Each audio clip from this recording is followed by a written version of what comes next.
اللہ الرحمن الرحیم قال اللہ الحکیم فی کتابہ وافصل ارشادہ بسم اللہ الرحمن الرحیم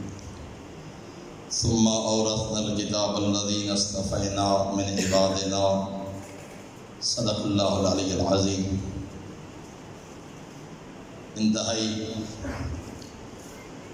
محترم و معزز سامعین، علماء کرام، بزرگان ملت، برجستہ علمی شخصیات تشریف فرما ہیں، بالخصوص رئیس مدرسہ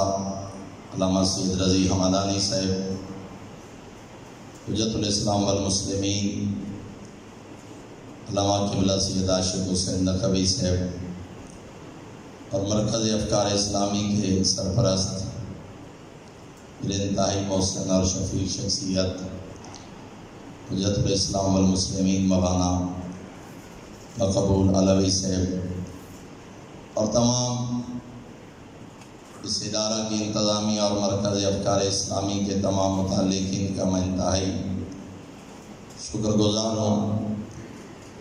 اتنی روحانی اور خوبصورت محفل میں مجھ ناچیز کو چند کلمات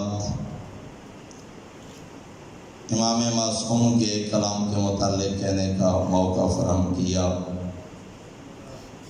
اور میرے لیے یہ انتہائی خوشی کی بات ہے، اگرچہ اپنے زمانے طالب علمی اور سکول سے ہی مجھے قرآن کے بعد جس کتاب کے ساتھ انتہائی ذاتی طور پر انس و محبت اور شغف میں رکھتا تھا، وہ اپنے معصوم امام کا کلام نہج البلاغہ ہے۔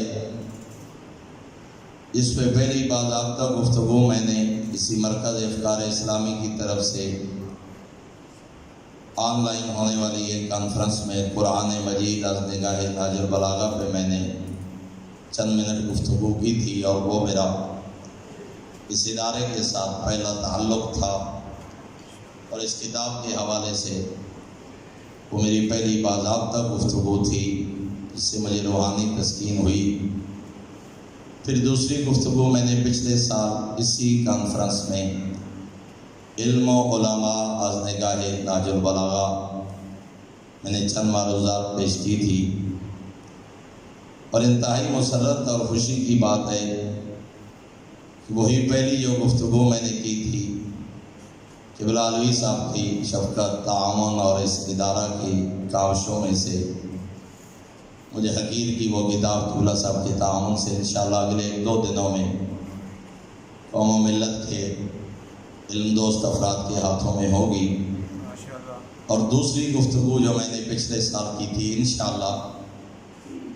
محرم الحرام سے پہلے کوشش ہوگی کہ علم و علماء از نگاہ نہج البلاغہ، میں سمجھتا ہوں یہ ان بزرگان کی محبت ہے، شفقت ہے، جیسا کہ ابھی ذکر فرما رہے تھے کہ 80 کے قریب علماء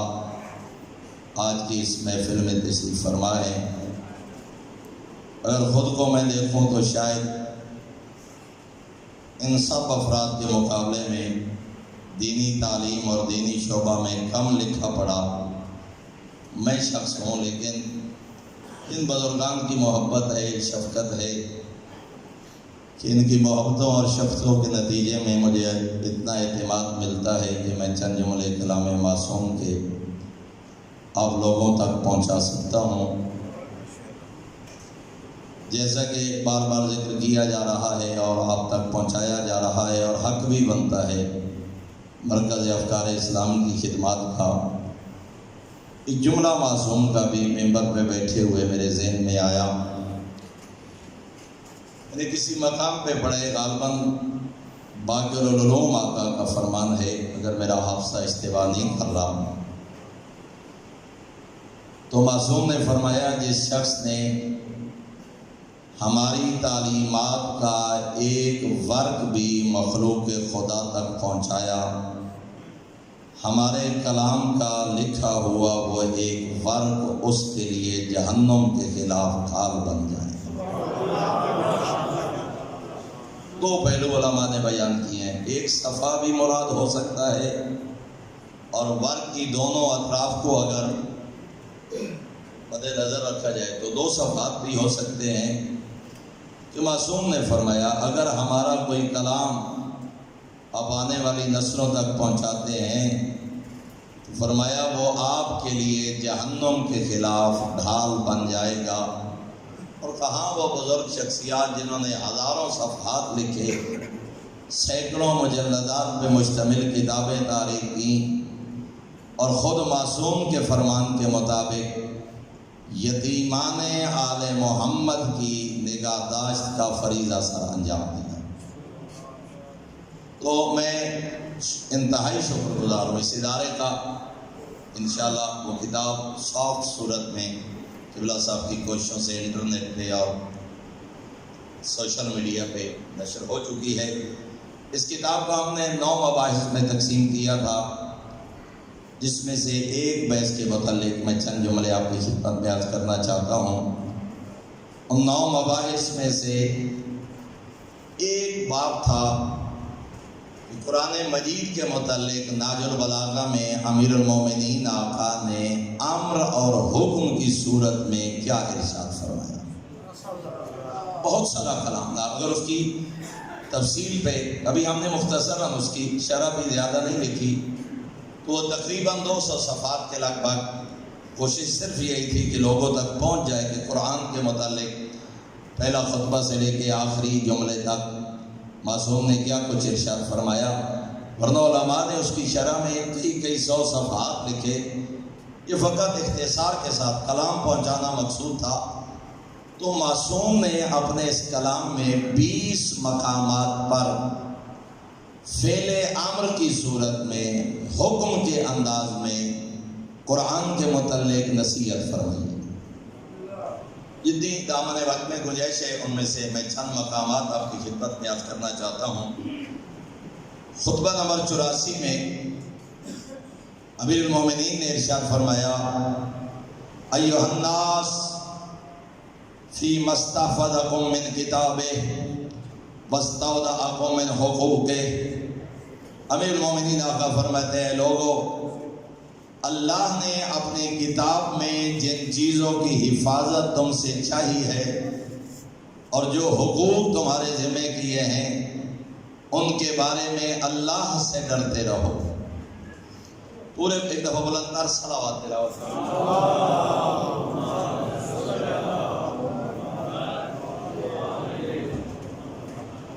ایک دفعہ پھر بھی بلند تر صلوات تلاوت فرمانا۔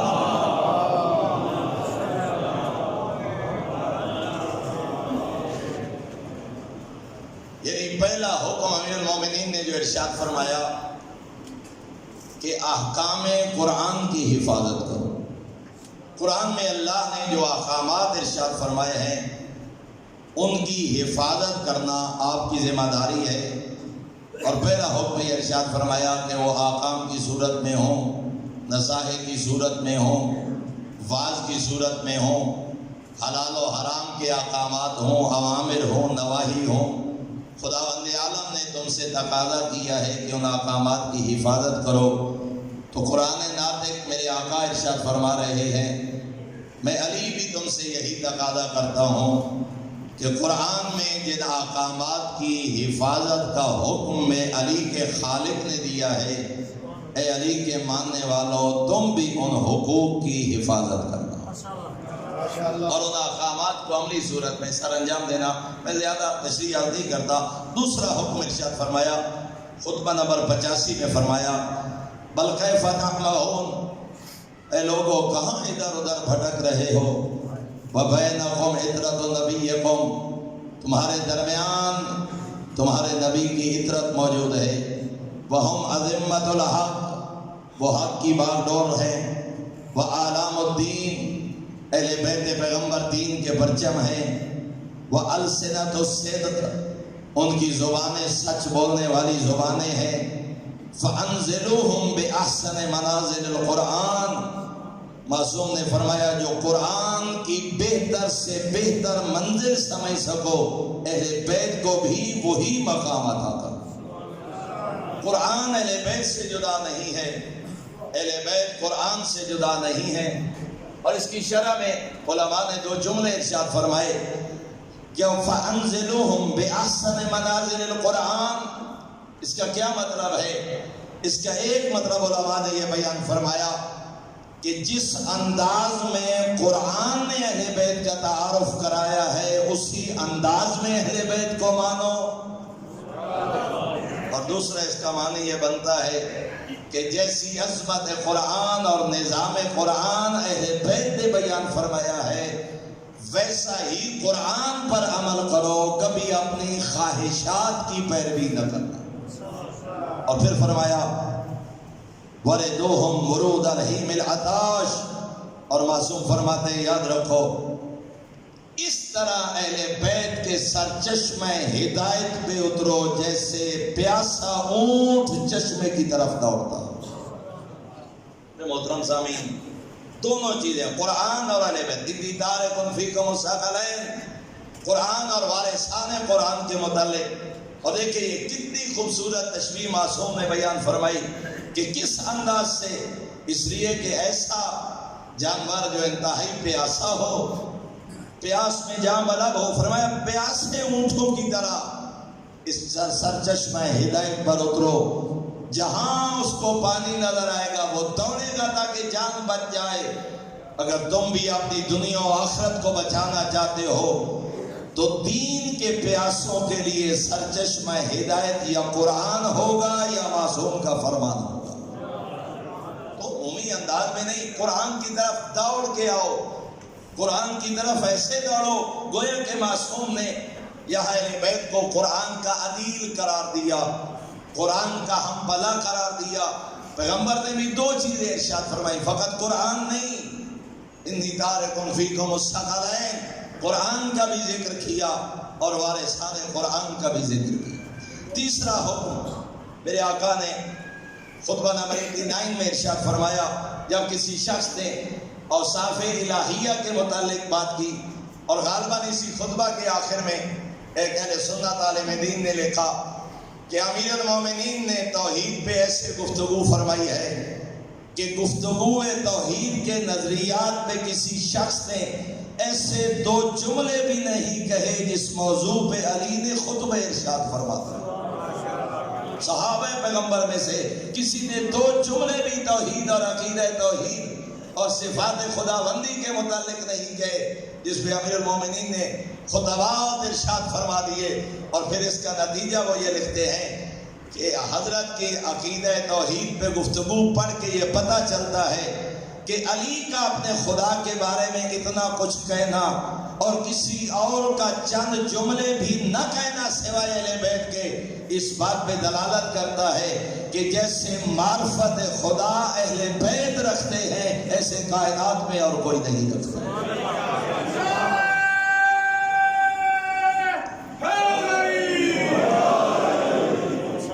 اگر کوئی معرفت توحید رکھتا ہوتا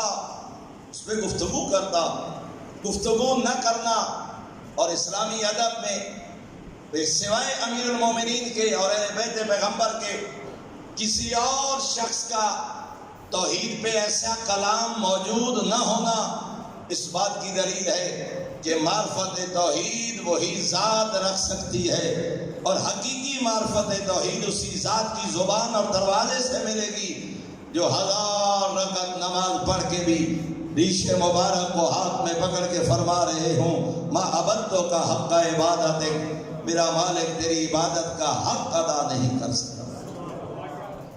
امیر المومنین آقا نے فرمایا فانظر ایھا السائل فما دلک القرآن علیہ من صفتی فاتم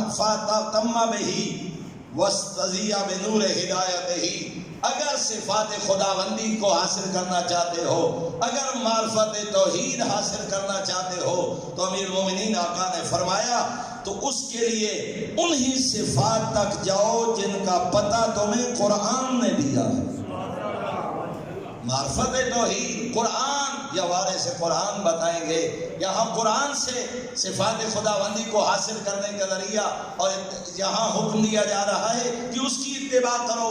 تو اس کی دوسری بات ساتھ یہ بھی ہو گئی کہ یا قرآن بتائے گا کہ معرفت توحید کیا ہے، یا وارثان قرآن بتائیں گے جو معرفت توحید کیا ہے۔ اور پھر معصوم نے فرمایا، خطبہ نمبر 108 میں میرے آقا کا یہ فرمان موجود ہے، فرمایا وَتَعَلَّمُ الْقُرْآنَ، حکمیہ انداز میں معصوم نے فرمایا قرآن سیکھو، قرآن کی تعلیم حاصل کرو، قرآن پڑھو، قرآن کے طالب علم بنو۔ معصوم حکمت فرما رہے ہیں وَتَعَلَّمُ الْقُرْآنَ فَإِنَّهُ أَحْسَنُ الْحَدِيثِ،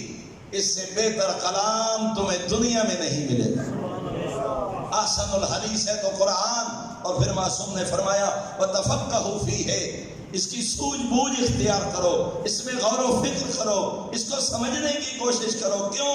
فَإِنَّهُ رَبِيُّ الْقُلُوبِ، دوسرے مقام پہ معصوم نے فرمایا ہر چیز کی بہار ہے، دلوں کی بہار کا نام قرآن ہے۔ اگر چاہتے ہو کہ دلوں کے خزاں کا موسم بہاروں میں بدل جائے، اگر چاہتے ہو کہ دل کے باغ میں معرفت کے پھول کھلیں، اگر چاہتے ہو کہ یہ دل مرکز ہدایت بن جائے اور نور معرفت حاصل کر لے، تو معصوم فرما رہے ہیں اس دل کی بہار اللہ نے قرآن کو قرار دیا ہے۔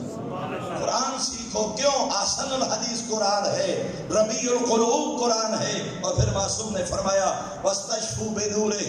فَإِنَّهُ شِفَاءُ الصُّدُورِ۔ ابھی اعلیٰ عارف حدیث صاحب جملہ فرما رہے تھے، معصوم نے فرمایا اپنی بیماریوں کا علاج چاہتے ہو تو قرآن سے بہتر تمہاری بیماریوں کا نسخہ کائنات میں کوئی نہیں۔ روحانی بیماریوں کا علاج چاہتے ہو، اپنے سیدھے کی بیماریوں کا علاج چاہتے ہو، وہ کفر ہو، وہ نفاق ہو، وہ حسد ہو، وہ کینہ ہو، وہ دنیا پرستی ہو، وہ نافرمانی خدا ہو، وہ کسی صورت میں بھی جو بھی روحانی بیماری ہے، ان روحانی بیماریوں کا نسخہ اللہ نے قرآن قرار دیا۔ اور پھر معصوم نے ارشاد فرمایا وَأَحْسِنُوا تِلَاوَتَهُ فَإِنَّهُ أَنْفَعُ الْقَصَصِ، خوبصورت انداز میں قرآن پڑھا کرو، قرآن کو جلدی میں نہ پڑھا کرو، وَرَتِّلِ الْقُرْآنَ تَرْتِيلًا، ٹھہر ٹھہر کو قرآن کو پڑھا کرو۔ اور اس لیے روایات میں ملتا ہے کہ جب معصوم قرآن پڑھتے تھے، جہاں بھی جملے آتے یا ایھا الذین آمنوا، معصوم رک کے فرماتے یا لبیک یا رب، لبیک یا رب، جیو میں جعفر صادق کا رب، میں جعفر صادق حاضر ہوں۔ قرآن کو اس انداز میں، اور میں رجب کے مہینہ میں اپنے آیت اللہ باقی شریف کرشی سے اللہ ان کے درجات بلند فرمائے، بہت بڑی خدمات سر انجام دے گئے۔ یہ عظیم شخصیت، ان کی تعریف کردہ 7ویں امام کی سیرت میں جملہ پڑھ رہا تھا کہ لوگ کہتے ہیں کہ جب رضا کے بابا قرآن پڑھتے تھے، سننے والے کو یوں لگتا تھا جیسے کسی سے گفتگو کر رہے، فقط تلاوت قرآن نہیں، گفتگو کا انداز، جیسے باتیں کی جاتی ہیں کسی کے ساتھ۔ اور اس لیے امیر المومنین فرماتے ہیں جب میں علی چاہوں کہ علی کا خالق میرے ساتھ ہم کلام ہو، علی قرآن کی تلاوت کرتے ہیں، علی قرآن پڑھتے ہیں۔ اس کو فقط سریلے انداز میں پڑھ دینا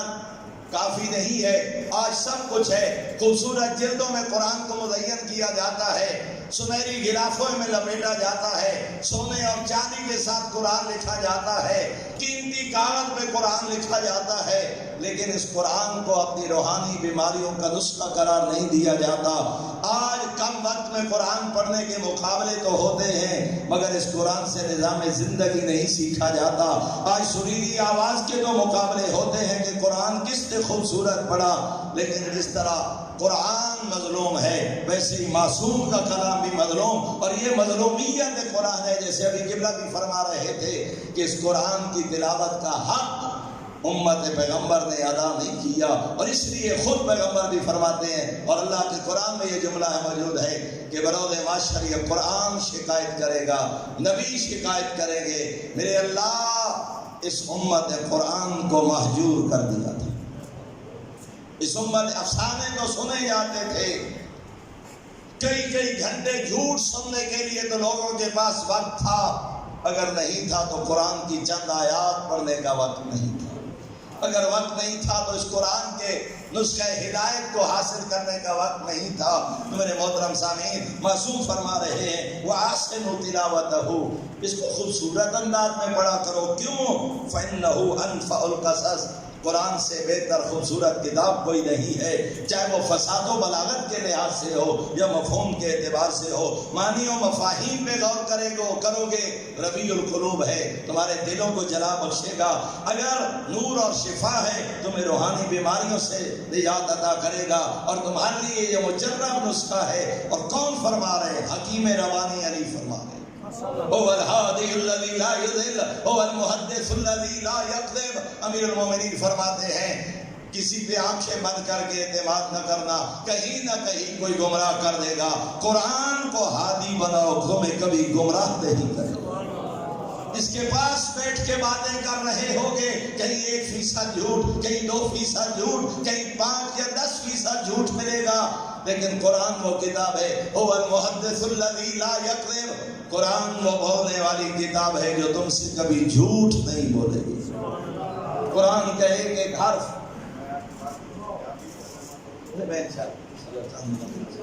بلندر صلوات تلاوت فرمائے۔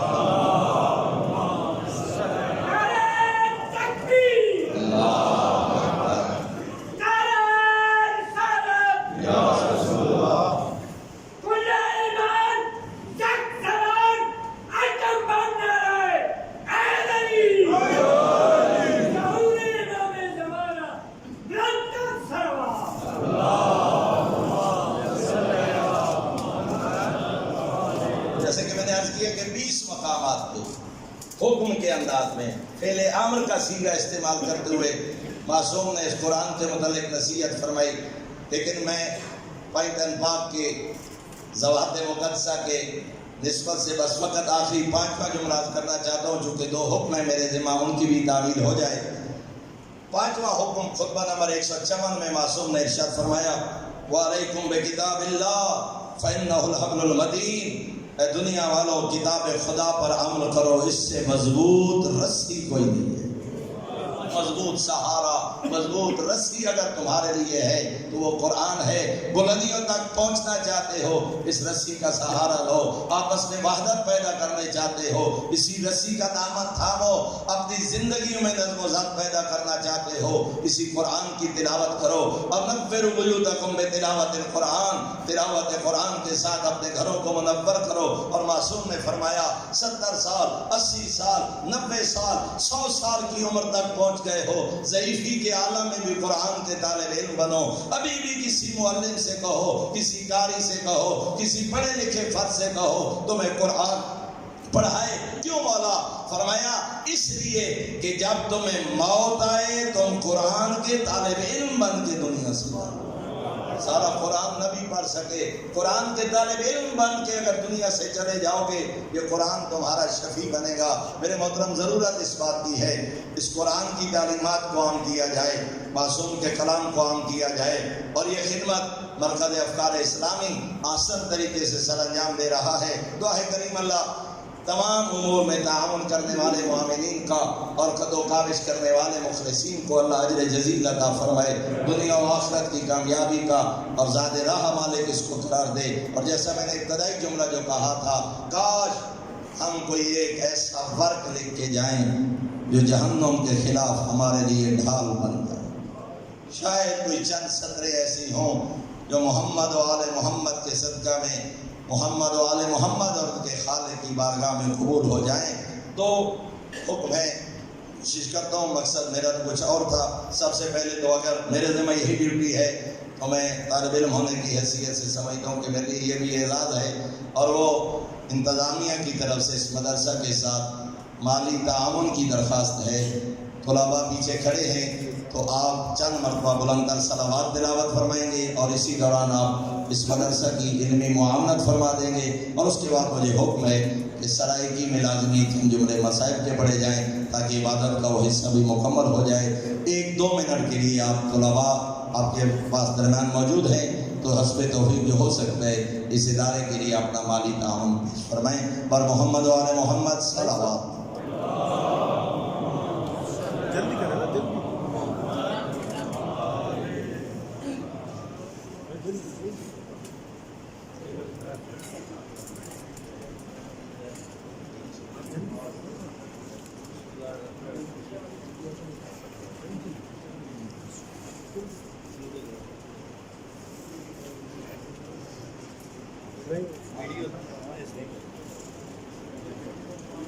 اس کی ویڈیو نہ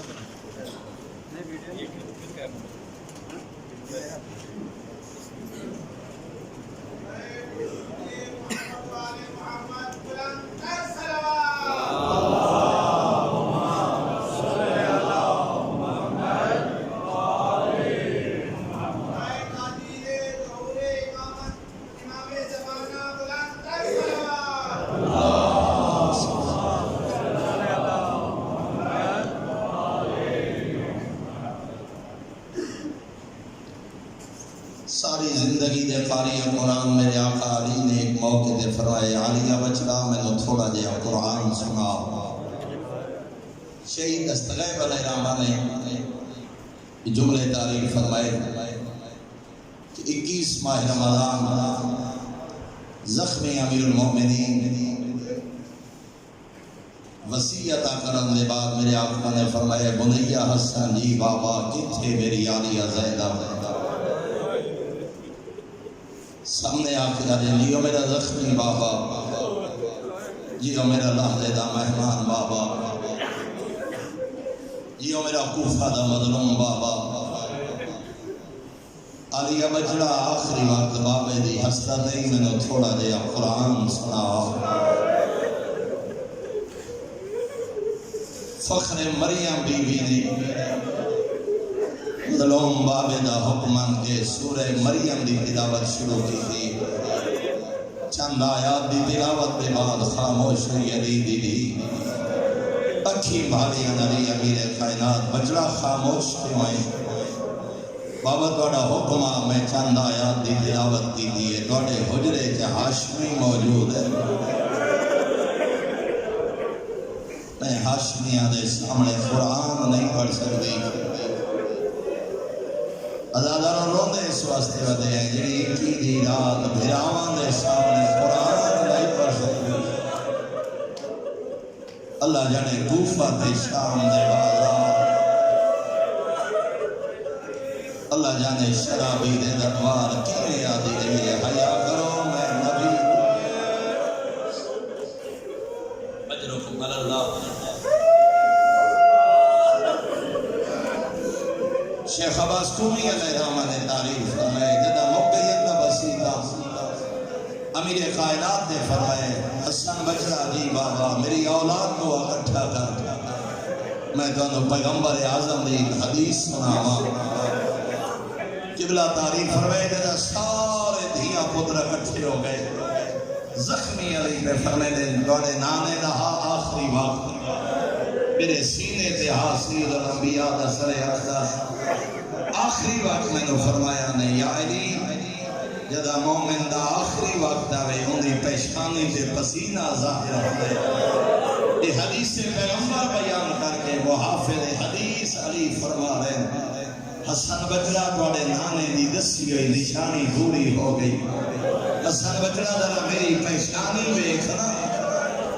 توڑے نانے دا فرمایا میرے پسینے دے قطرات صاف کر تے میں علی دا آخری سلام ہر کئی آخری سلام سنیں جوے سنیں نا فاتح شام. شیخ عباس کومی علیہ الرحمہ نے تعریف فرمائے بابے دے سینے سے جھڑیے بی بی تے رو کے اتنا آگے نا بابا ایک حدیث آپ سنائی ایک حدیث میں دھی پوچھ دیا اب ایک حدیث کے پیغمبر آپ سنائی دے ایک حدیث میں دھی پوچھ دیا دردے نے تصدیق فرماؤ جا رو کے کھڑے پوچھتے ہیں بابا اتنا دساؤ ام ایمن علی حدیث ساتھے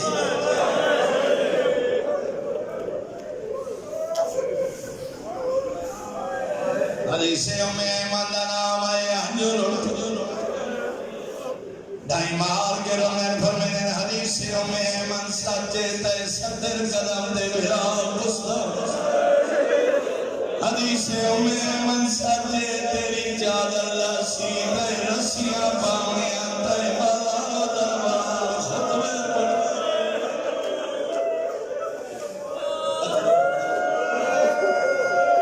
حدیث ام ایمن سچے تے بھرا دے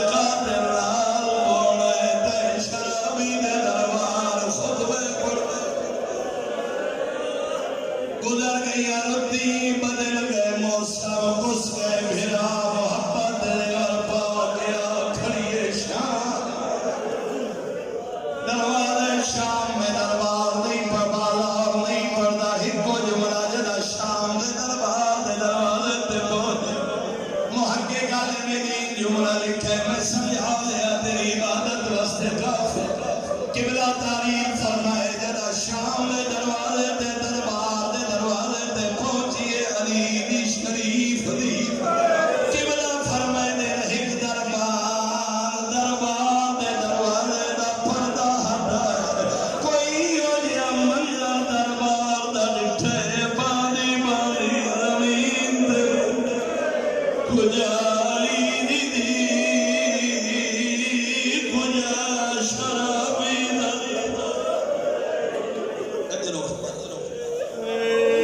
دربار پردہ ہٹائے ایو دیا منظر ڈٹھس دربار شام علی دی پردے دار دی باندی باندی دروازے تے امام پتر سہارا دیتا ہے کھڑیاں رہیاں علی دیاں دنیا پیندہ رہے شاہ تاکدی سکری فوڑی دے مظلوم دا سن ایدے ہاتھ خید رام دی چھڑی آئی مظلوم دے لبا تے بیٹھا مر میرے جملے بہت بڑی شخصیت ناورہ شہری انہا 12 جلد موسوعہ امام حسین تاریر فرمائے ایک روایت قبلہ تاریر فرمائے ہر کوئی یاد ہے چھڑی بیٹھا مرے قبلہ تاریر فرمائے چھڑی نہیں دے ہاتھ چھوٹی نہیں تلوار انہا لبا تے بیٹھا مرے دے دما چمر بہیڑا ہوئے دیا کھڑی ہے رادیا یا کھائے لابنا ناچو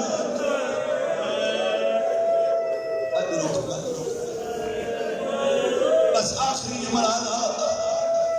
پہلے روایت میں کسی اور انداز پڑھا خدا سیاد اور دولے عمرہ دا فرمائے میرے استاد محترم علی گدال حسین سے ایک مجلس موجود ہے مجلس دے بعد نہ فرمائے جڑا تحقیقی قول ہے میں نے فرمایا ہے عزیز عابد حسین انج پڑھیا کر دو شامی جنانا تاریخ علیہ احمر لکھ دربار شام جائے یزید فتح دی مبارک ہو یہ حرامیان خیر مبارک احمر پوچھتا ہے کون مرائے یاد باغی کربلا مارے مستورہ قید ہو کے شام آدھے فتح دی مبارک ہوئی مبارک جگ توفہ تے ہدیہ مننا حسین دی فاطمہ دو اشارہ احمد آدھے یا یزید حاملی حالہ جا اے بچے میں نو کنیز بڑا کر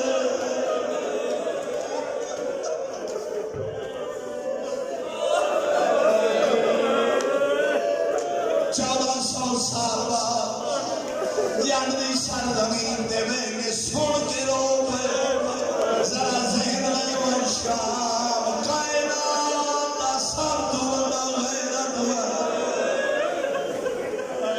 اللہ جانے غیور سجا دے جملے دینے سنے بھیڑاؤ دے قریب آگیا دیے سجاد بابائی میرا مری چاودائی میری لٹی رسیائی میں پاوا کبھی دی وستے ہم قرآن لاتک سجاد بولے شامی ذرا میرے قریب اللہ دا قرآن پڑھے کی قیدی پڑھے واو تیرا قربہ حقہ دی تلاوت کی دیئے کی قیدی پڑھی آیت رو کے کھڑے آدم ساڑے حاقی جناب ان اللہ و ملائکتہ تلاوت کی قیدی پڑھی آیت فرمایا ساڑے حاقی 4 یا 7 آیات پڑھی باقر دے قیدی وابے ہر آیت فرمائے ساڑے حاقی جناب چند قدم شامی پچھان رہے آدھے قیدی تو سانجو آدھے ہو